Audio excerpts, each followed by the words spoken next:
Bonjour, ici François Poisson pour Télécœur. Nous sommes à Trois-Rivières dans la Maison de la Solidarité et nous recevons un représentant d'un OBNL qui a quand même des liens assez serrés avec la justice. On tirera tout ça au clair. Alors, c'est le directeur général du CAVAC, le Centre d'aide aux victimes d'actes criminels, M. Dave Lycett, qui est avec nous. Bonjour. Bonjour. Donc, OBNL, oui, mais vous êtes une créature, disons, d'une loi. Tout à fait. Donc, ça date de 1988, si je ne m'abuse. La loi sur... La loi sur l'aide aux victimes d'actes criminels. Bon. D'ailleurs, cette loi a été modifiée récemment, il y a 2 ans, pour la loi sur l'aide et l'indemnisation aux personnes victimes d'infractions criminelles. Mais la création des CAVAC est vraiment à partir de la loi sur l'aide aux victimes d'actes criminels. Et cette modification-là, ça vous aide ou ça vous nuit, là? Ben non, je pense que c'est une bonne chose parce que c'est même pour les citoyens aussi de savoir que ça recouvre l'ensemble, dans le fond, des services d'aide auprès des personnes victimes. OK, parce que vous, bon, c'est ça, le mot le dit un peu, là, l'aide aux victimes d'actes criminels. Donc, vous arrivez à un moment, là, il est question, bon, c'est les victimes, c'est leurs proches, c'est les témoins aussi. Tout à fait. Et c'est indépendamment du sort qui est réservé à la personne qui a commis la criminelle.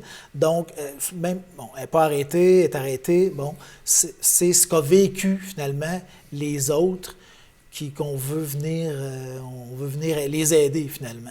Tout à fait. Puis, vous savez, François, aussi, ça peut arriver dans le parcours d'une personne victime qui est en remise en question, à savoir, est-ce que je dénonce? Est-ce que c'est lourd pour moi de dénoncer? Bien, à ce moment-là, on est là pour ces gens-là, pour pouvoir bien les écouter, bien aussi les orienter à travers la décision qu'elles vont prendre là, par rapport à leur prise de pouvoir sur leur vie.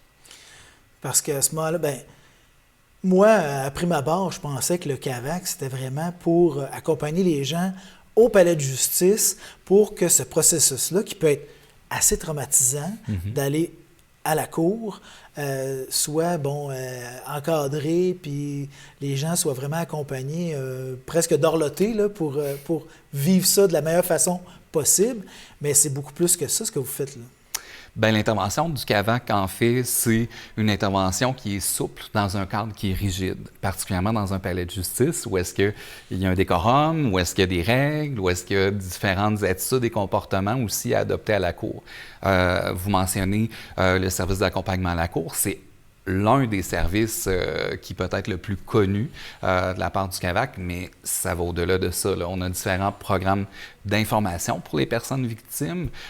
Donc, à partir du moment que une plainte policière est autorisée par un procureur, à ce moment-là, la personne victime est informée par la documentation, par des appels d'intervenants aussi pour les informer de la suite des choses par rapport au processus judiciaire. Mais il y a aussi tout le volet de l'intervention psychosociale, l'intervention post-traumatique aussi suite à un événement, mais tout le volet aussi de la préparation au témoignage, notamment auprès des enfants. On a un programme qui s'appelle le programme Témoin Enfant, qui est dédié là, vraiment là, pour aider l'enfant à passer à traverser en fait cette étape là, qu'il a à parcourir là, à travers ce processus. Et là, bon, vous parlez des palais de justice. Est-ce que vous recevez des gens dans vos bureaux ou c'est vraiment toujours des points de service qui sont reliés là, parce que vous parlez d'un peu d'évaluation. Ça doit se faire dans des endroits neutres ou ça se fait dans vos bureaux, là? L'offre de service, en fait, du CAVAC de la Mauricie, nous, on fonctionne par district judiciaire. Donc, le district judiciaire de Trois-Rivières qui dessert une portion, notamment de Bécancour-Nicolet-Yamaska, jusqu'à Wemontachie également, et Latuc et Wemontachie. Donc, on a différents points de service dans les palais de justice en Mauricie, donc à Trois-Rivières, Shawinigan et Latuc. Mais on se rend également, on est aussi présent, en poste de police là, de la Sûreté du Québec et de la Direction de la police de Trois-Rivières également. Et à la demande auprès de partenaires du milieu communautaire notamment ou du réseau de la santé, on peut aussi se déplacer là, justement dans les différentes MRC là, de Bécancour-Nicolet-Yamaska qui sont rattachées notamment au district judiciaire de Trois-Rivières. Donc, pour un territoire de cette dimension-là, pour des services quand même assez variés, ça prend pas mal de monde. Vous avez combien de gens avec vous? Le CAVAC est composé de 22 personnes. Donc, on a aussi des postes vacants. Donc, parce que, vous savez, hein, les difficultés de recrutement dans les organisations. Donc, mais tout le monde, je trouve ça important de mettre en lumière justement le travail des intervenants qui, au quotidien, accompagnent ces personnes à travers une épreuve de leur vie qui est un acte criminel. Oui, des intervenants. Puis vous parlez un peu d'évaluation psychosociale ou tout ça, puis l'aspect post-traumatique, mais c'est pas vous qui allez faire les interventions en tant que telles, là. Vous offrez pas de services thérapeutiques ou où est-ce qu'elle est la limite là évaluer puis ensuite justement commencer à intervenir, à aider? Oui, bien, vous posez une excellente question parce que, effectivement, lorsqu'on fait référence à un suivi post-traumatique ou un suivi psychosocial, on va travailler davantage sur certaines réactions et conséquences que la personne vit suite à un événement criminel ou les proches là, de ces personnes-là pour pouvoir, par la suite, bien les accompagner et les guider pour les personnes qui sont éligibles, notamment pour présenter une demande auprès de l'indemnisation aux victimes d'actes criminels, ce qu'on appelle l'IVAC. Qui est un programme là, adapté pour eux. Et ça permet aussi à la personne d'avoir recours à un suivi psychologique. Donc, effectivement, là, on parle d'une intervention de nature thérapeutique sur du long terme, alors que nous, on est davantage dans du court, moyen terme, mais on est au-delà, dans le fond, on est présent avec la personne de la plainte policière jusqu'à la fin du parcours judiciaire. Même parfois, on peut accompagner dans le cadre d'audience pour les libérations conditionnelles également. OK. Oui, parce que les victimes sont informées du parcours de l'agresseur, de la personne qui a commis l'acte criminel. Tout à fait. Tout à fait, à travers nos programmes d'information, comme je vous disais, mais aussi la personne qui fait appel à nos services est souvent rattachée à une intervenante qui va s'assurer d'effectuer le suivi, que ce soit les prochaines dates d'audience à la cour, si la personne doit témoigner ou non aussi, parce que vous savez, le processus judiciaire, c'est quand même, il y a plusieurs étapes. C'est long. C'est des années. Long. Tout à fait. Donc, on veut s'assurer que la personne puisse être bien informée là, de chacune des étapes, puis si sa présence est requise ou non aussi, là. Parlons justement de délai. Il n'y a pas de prescription. Si quelqu'un a subi quelque chose là, jadis, donc ça peut être assez reculé, puis la personne peut quand même... Mais votre travail commence quand il y a plainte. Il faut porter plainte pour... Non, pas du tout. Pas nécessairement? Comme je vous disais, François, tout à l'heure, Ouais. une personne peut même faire appel à nos services lorsqu'elle est en questionnement. OK. Tu sais, si elle veut... Est-ce que je veux porter plainte? Je m'inscris-tu dans une procédure judiciaire? Est-ce que je porte plainte au policier ou non? On va vraiment comme bien rassurer la personne, puis s'assurer qu'elle puisse prendre le bon choix pour la suite des choses. Si, pour cette personne, ça peut être une dénonciation, donc une plainte policière et le processus judiciaire, c'est correct, mais pour d'autres personnes, ça peut être aussi à travers de la justice réparatrice également. J'imagine que ça se retrouve surtout, on le sait, dans les cas d'agression sexuelle, c'est comme ça, c'est l'iceberg par excellence, là. Ce qui va être dénoncé par rapport à tout ce qui s'est vraisemblablement passé, c'est vraiment une infime minorité. Il doit y avoir d'autres situations, peut-être, où des choses qui impliquent peut-être des policiers, ou quand c'est délicat, où on a peur de représailles, ou je sais pas, là, je formule des hypothèses, mais où vraiment la personne se sent insécure au point de dire, ben oui, ça m'affecte, j'ai vécu quelque chose, mais est-ce que je veux amener ça plus loin? Parce que justement, dans notre système judiciaire, la preuve doit être faite, c'est non pas hors de tout doute raisonnable. Mm-hmm. Et ça, c'est assez lourd de conséquences parce qu'on va aller creuser. Donc, je comprends qu'une victime se pose la question 2 fois, là, est-ce que je veux vraiment... Parce qu'il y a quasiment la revictimisation. Mm-hmm. Tu revis dans le processus, tu revis, là, tu vas être questionné, va falloir que tu t'ouvres sur des choses, des détails, tout ça. Fait que ça, il y a cet aspect-là, c'est assez délicat, là, ça, avec quoi votre matériau de travail, finalement. Tout à fait. Bien, c'est pour ça que je trouve que c'est important que les personnes soient bien accompagnées, bien sensibilisées à ces phénomènes-là. Mais une personne victime aussi qui passe à travers le processus, oui, on voit beaucoup dans les médias, parfois les dossiers peut-être qui sont un peu plus choquants, mais je veux vous rassurer qu'au quotidien, on en a des gens qui vivent des petites victoires en quelque sorte à travers le processus. Puis, il faut aussi se dire, nos personnes victimes, souvent se mettent énormément de pression pour le témoignage, là, pour dire la bonne chose. Puis vous savez, comme moi, là, si je vous pose la question « Qu'est-ce que vous avez mangé hier pour souper? » Ben c'est ça. Fait que, imaginez-vous, vous êtes moi dans... qui l'ai fait, fait que je m'en rappelle, mais... Imaginez-vous, vous êtes dans la boîte des témoins. On vous demande des événements qui se sont déroulés là, peut-être 5-6 mois, parfois même des années, d'avoir des détails le plus justes que possible également.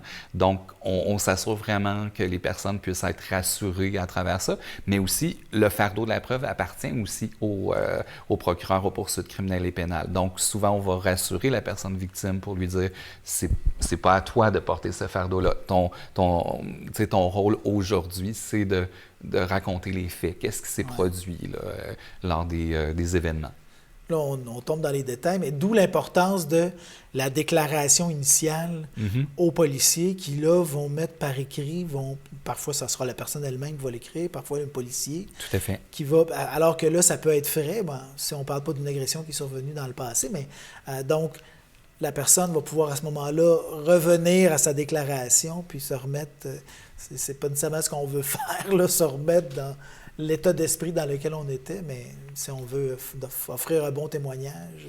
Il faut quand même que la personne puisse en prendre connaissance. Ça peut arriver des fois que la personne refuse. On va respecter la décision à ce moment-là aussi. Donc, là, on s'en tient à ce moment-là à la déclaration qui a été faite. Puis, Tout à fait. Tout à fait. Puis, dans certains cas, il peut y avoir des entrevues vidéo aussi. Oui. Même un télétémoignage qu'on appelle, donc où la personne victime peut être dans une salle, notamment les enfants ou dans des situations aussi où la personne peut craindre pour sa sécurité en contexte de violence conjugale ou de violence sexuelle. À ce moment-là, ça peut être possible là, de pouvoir rendre témoignage dans une salle de télétémoignage, justement. Ça a dû avoir beaucoup de succès pendant la pandémie. Là, puis c'est sûrement quelque chose qui... Ça va peut-être laisser des traces, comme un peu le télétravail dans n'importe quelle autre sphère. Là. Il va s'en faire plus parce que, bon, on s'est doté des équipements pour le faire. On a vu que ça pouvait marcher, puis j'imagine qu'on va en avoir un petit peu plus de ça. Là. Dans vos 22 ressources, c'est quoi la formation que ces gens ont là pour faire leur travail? Le CAVAC est composé d'agents d'intervention auprès des personnes victimes et d'agents de support aux interventions. Donc, les agents de support sont des détenteurs de diplômes d'études collégiales en techniques de travail social, techniques d'éducation spécialisée, techniques juridiques, intervention délinquance.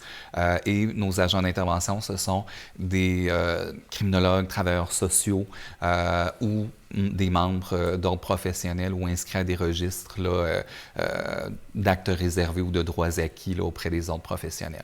OK. Alors, vous pouvez en profiter là, pour faire une petite annonce. Vous disiez que vous recherchiez du monde, là, donc c'est dans toutes ces catégories-là? Vous pouvez poster votre CV à information@cavacmauricie.com. Ça sera un plaisir d'accueillir vos candidatures. Et comme le territoire est grand, comme vous êtes quand même un nombre relativement bas de ressources, ces gens-là, j'imagine, sont disséminés un peu partout. Là. Ils ne sont pas concentrés à un endroit, puis là, ils partent à chaque jour de là, puis donc ils sont un peu partout sur le territoire. On a des équipes par secteur. En fait, comme je vous ai expliqué, donc dans nos différents points de service en palais de justice ou en poste de police, mais au siège social. Notre siège social se trouve à Trois-Rivières, mais comme je vous disais, s'il y a des demandes du côté de la Rive-Sud, c'est pas rare qu'une intervenante ou des intervenantes vont se déplacer là, pour offrir le service à ce moment-là. Là, il y en a 3 palais de justice. Il y a Trois-Rivières, Shawinigan, La Tuque. Malheureusement pour nous, celui de Nicolette, c'est déjà chose du passé. Un joyau architectural, d'ailleurs. Oui, Ouais. puis d'ailleurs, moi, quand ça s'est tombé en vente, là, j'y avais songé sérieusement. Mais alors, c'est ça, on est encore, les gens de Bécancour, Nicolas et Masca, ben, on a affaire avec le CAVAC de la Mauricie. Et c'est ce qu'on m'avait dit justement quand j'avais fait appel au CAVAC du centre du Québec. Je vous rassure, ce n'était pas à des fins personnelles, c'était pour une entrevue, mais il m'avait référé à vous. Donc, on a affaire avec vous. De toute façon, c'est proche. Tout à fait. Puis non seulement le Centre du Québec est privilégié, parce que dans certains cas, il y a même une couverture de 4 CAVAC, parce qu'une portion de la carte est rattachée au district judiciaire de Québec. Okay. Donc, à ce moment-là, c'est le CAVAC Capitale nationale Chaudière-Appalaches qui dessert ces personnes-là.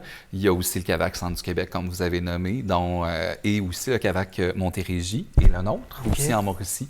Donc, wow. On est encerclé de CAVAC. Vous êtes encerclé, fait que donc vous n'êtes pas orphelin de CAVAC, loin de là. Fiouf!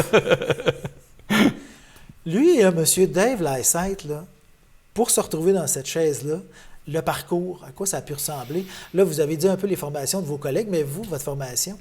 Moi, j'ai débuté ma carrière au CAVAC, j'avais 18 ans. Frais et moulu des bancs d'école. D'une technique en travail social. Par la suite, j'ai travaillé aussi dans le réseau de la santé et des services sociaux. Puis mes premiers amours d'intervention auprès des personnes victimes, c'est tellement une clientèle que c'est riche de pouvoir travailler auprès de ces gens-là, leurs proches aussi. Malgré le drame, c'est beau de voir la résilience. Qu'est-ce qui peut émerger à travers quelque chose de malheureux qui est un événement traumatique. Donc, je suis revenu avec ma formation de travailleur social. Donc, j'avais étudié à Sherbrooke, là, à l'Université de Sherbrooke en service social. Ouais, mais là, vous êtes directeur général. Fait que le terrain, là, c'est fini, ça. Là, on fait de la gestion. Oui, mais pas totalement. On peut pas comment je pourrais dire, se détacher complètement parce que oui, je suis directeur général, mais j'ai une équipe aussi qui porte le CAVAC. Là, c'est pas seulement Dave Lysette qui le porte, c'est vraiment l'ensemble de mes collègues. Donc, puis la clientèle qui nous fait confiance aussi. Fait que oui, c'est sûr que mon rôle a changé à travers les années dans l'organisation, mais il n'en demeure pas moins que c'est une cause qui me tient vraiment à cœur aussi. En tout cas, c'est certain qu'en tant que directeur général, comme vous êtes passé par les premières étapes, là, vous avez gravi les échelons, bien, vous savez ce que vivent vos collègues. Là. Tout à fait. Donc ça doit être apprécié de leur part. C'est facile de partager un même vocabulaire, des référents. On se comprend facilement à ce moment-là. Là. Exact. Donc, toute une carrière au même endroit. On n'a jamais eu l'envie, là, je vous parle à la troisième personne, mais avez-vous déjà eu envie de sauter la clôture, d'aller essayer autre chose? Bien, comme je vous ai dit, j'ai été quand même dans le réseau de la santé et des services sociaux quand même plusieurs années. Donc, j'ai pu parcourir les clientèles enfants, jeunesse, famille, le travail auprès des aînés, le travail auprès des personnes migrantes aussi. Donc... Puis cette clientèle-là, proche de votre cœur, ça c'est les personnes victimes, tout à fait. C'est pas difficile, c'est pas... Je sais pas, parce que bien, quand on est empathique, évidemment, on se met à la place d'eux. Toujours l'histoire sympathie, empathie. Donc, sympathique, on sait de quoi la personne nous parle, puis on peut comprendre. Empathique, bien là, c'est comme si on se mettait dans sa peau, puis on partageait les émotions. Fait qu'il y a cette nuance-là, cette ligne-là, encore une fois, ça doit être difficile de ne pas la franchir toujours. Il y a des choses qui doivent venir nous chercher plus que d'autres. Là. C'est inévitable. Comme je vous dirais, auprès de toute pratique aussi qui existe là, auprès de différentes clientèles. Mais au quotidien, on est témoin à travers les récits traumatiques là, des personnes, à travers les différents événements qu'elles ont vécus. Mais comme je vous dis, le beau à travers ça, c'est de voir leur évolution, de les voir cheminer. Tu sais, voir la personne qui rentre dans nos bureaux, la tête toute basse, être honteux ou mal à l'aise de venir chercher des services. Mais après quelques rencontres, on voit que là, la tête remonte là, tranquillement, puis avoir cette détermination-là aussi. Là. Ouais. parce que ça a vraiment des conséquences. On parle de traumatisme. Et vous avez amené des affiches, là, on ne les a pas toutes installées, mais où on voit une représentation de quelqu'un qui dit, aujourd'hui, je suis allé marcher dehors, aujourd'hui, j'ai dit salut à un collègue, des choses comme ça. Donc, c'est vraiment, ça vient couper les gens de qui ils sont, ça leur enlève tout l'aspect social. On parlait des conséquences tantôt, on ne les a pas nommées. Les gens peuvent s'isoler, les gens peuvent arrêter de manger, ça peut être assez grave, là. Tout à fait. Donc, le fait de vous trouver sur leur chemin, c'est vraiment bénéfique, là. Dans le fond, ce qu'on dit aussi à toute personne victime, le premier pas le plus difficile, c'est celui de demander de l'aide, bien entendu. Mais aussi, c'est de pouvoir, avant d'avoir été une personne victime, on est aussi une personne avec ses couleurs, avec sa personnalité. Puis souvent, la personne, tout dépendant du contexte du crime, évidemment, a été détachée de ce côté-là. Donc, c'est pouvoir essayer de ramener la personne tranquillement à se réapproprier son propre pouvoir personnel aussi, là. Devant la détresse des gens, puis devant des aspects de notre système qui sont parfois un peu, mon Dieu, déficients, il doit y avoir de la frustration. Quand on voit justement la lenteur du système judiciaire, parce que, des gens, parfois ont besoin d'une résolution dans le sens que, c'est pas comme un deuil, mais c'est à l'inverse, il s'est passé quelque chose, il faut que ça se referme, là, pour qu'on puisse passer à la suite des choses. Fait, il doit y avoir des frustrations de vécu par rapport à tout votre contexte de travail, finalement. On est conscient, évidemment, là, que les délais sont présents. C'est sûr qu'on va travailler avec la personne pour essayer de... la personne n'a pas de pouvoir. Nous non plus, on n'a pas de pouvoir, évidemment, sur ces délais-là qui sont présents. Donc, il faut essayer de travailler plus cet élément-là auprès des personnes. Mais en contrepartie, j'ai comme envie de vous dire que la justice évolue quand même. Je fais juste penser à l'implantation des tribunaux spécialisés en matière de violence sexuelle et conjugale. D'ailleurs, on a un projet pilote à la TUC, là, précisément. Donc, je pense que tranquillement, on voit cette préoccupation de la part des différents acteurs judiciaires par rapport à la problématique de la victimisation, en fait. L'arrêt Jordan, là, qui fait en sorte que, il ne faut pas que les causes s'internissent, sinon ça tombe. Là. Ça, est-ce que ça a changé quelque chose dans votre travail?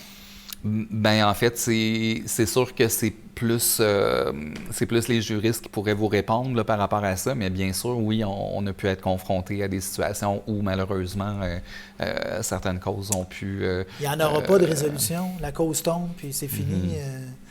Donc, ce qu'on voulait peut-être, que la personne paye, le criminel paye pour ses actes, ça, il y en a qui n'auront pas ça.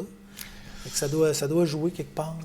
Inévitablement, c'est sûr que c'est une déception. C'est pour ça aussi, je pense qu'on essaie avec la personne victime de ne pas mettre tous les œufs dans le même panier. Je pense ne serait-ce que le fait d'avoir dénoncé, le fait d'être allé chercher de l'aide, d'avoir dénoncé, peu importe l'issue du processus, c'est une victoire en soi, à mon avis. Mais évidemment, je peux comprendre l'espèce de goût amer à la fin s'il n'y a pas une résolution dans le sens là, qu'on souhaiterait là, que ça aille. On a parlé beaucoup du judiciaire, mais vous avez, on peut le comprendre aussi comme partenaire, le milieu de la santé, des services sociaux, parce que justement, les gens ont besoin de cette aide-là. Et il y a aussi des organismes communautaires. Ça c'est dans quel secteur? Nous, en fait, le CAVAC, comme vous le savez, vient en aide aux personnes victimes, les proches, les témoins, mais ça peut être dans le cadre de crimes contre la personne, contre la propriété également. Plus spécifiquement, au niveau des partenaires du milieu communautaire, il y a les CALAX, donc les centres d'aide et de lutte contre les agressions à caractère sexuel. Il y a aussi les maisons d'hébergement, donc la Nacelle, entre autres, la Rose des Vents, ou du côté de Trois-Rivières, de Connivence, et et toutes les autres de notre territoire. On est privilégié aussi d'avoir un organisme spécialisé en matière de violence sexuelle au masculin, qui s'appelle Emphase. Emphase dessert en fait les hommes et les adolescents qui ont été victimes de violences sexuelles, soit pour les personnes de la Mauricie et du centre du Québec également. OK. Ben, on a rencontré les Calax, Mhm. puis entre autres, ben, le Calax Univers L, qui est devenu Oui. Univers Toi, OK. pour être plus inclusif maintenant, Oui. parce qu'il y a aussi des hommes qui sont Mhm. victimes, puis il y a des personnes qui ne s'identifient pas à un genre. Tout à fait. Donc, il y a cette tendance-là peut-être là, qui est en train de s'installer. On a parlé de l'IVAC tantôt, l'indemnisation aux victimes d'actes criminels, mais vous accompagnez aussi des gens, parce que des fois, c'est un parcours du combattant, là, c'est compliqué. Il y a la CNEST aussi, Ouais. anciennement la CSST, mais maintenant la CNEST, Mhm. et il y a la SAAC, quand ça implique un accident de voiture, j'imagine, parce qu'il y a des accusations qui sont conduites criminelles ayant causé des lésions, ayant causé la mort, tout ça. Mhm. Fait que vous les accompagnez aussi pour comprendre le méandre de tout ça, là. Tout à fait. Dans le fond, lorsqu'une personne communique au CAVAC, puis qu'elle ou un de ses proches est décédé suite à un événement criminel, que ce soit dans le cadre du travail, évidemment, on va faire affaire, on va aiguiller la personne vers la CNES, comme vous dites, si l'événement criminel s'est produit par la route, à ce moment-là, la Société d'assurance automobile du Québec.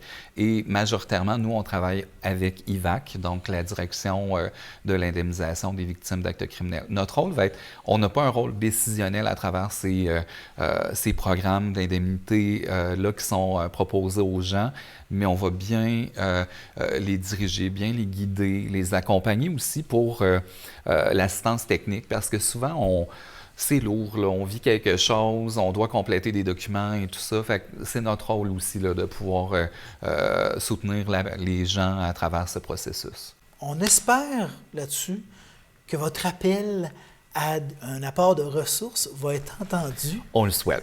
Merci François. Vous êtes nombreux à lancer cet appel-là, par contre, là, ben, on vous le souhaite parce que ce que vous accomplissez est important.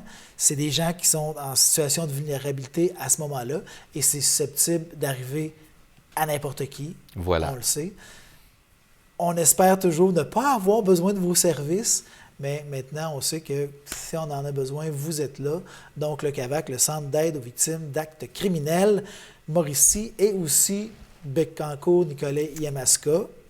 Alors, c'était le directeur général lui-même, M. Dave Lycett, qui est venu nous en parler. Merci beaucoup, M. Lycett. Merci François.